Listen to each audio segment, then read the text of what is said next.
قلنا أنه بالفترة بين الدورتين الشهريتين عند الأنثى هنالك ارتفاع في درجة الحرارة بين 9 أيام 10 أيام أو 11 يوما إلى آخره.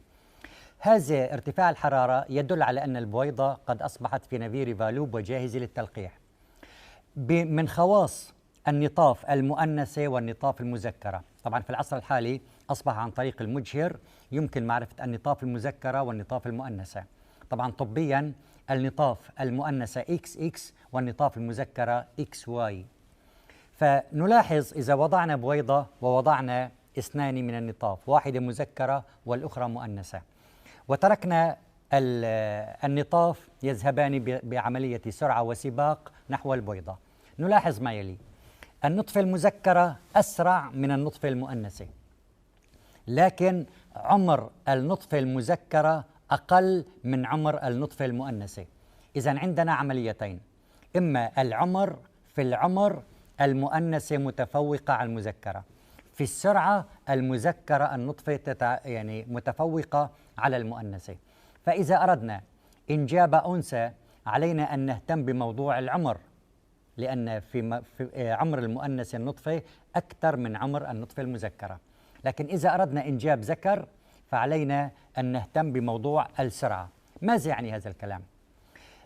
إذا أردنا إنجاب أنثى فيتم وضع النطاف بعد الدورة الشهرية مباشرة، أي قبل ارتفاع درجة الحرارة، فتكون النطاف المذكرة داخل الرحم ميتة والنطاف المؤنثة في حالة الحياة.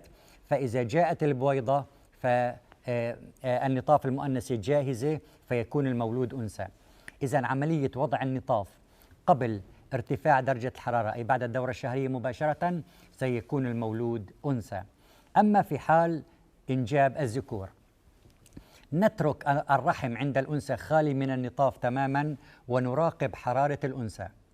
بعد ارتفاع حرارتها بعد 11 يوما نضع النطاف فيكون الرحم خالي من النطاف، البويضة جاهزة، نضمن وجود البويضة بمعرفة درجة حرارة، نضع النطاف فسوف تصل بإذن الله النطاف المذكرة أولا ويكون المولود ذكرا. إذن النطاف قبل ارتفاع درجة حرارة المولود أنثى.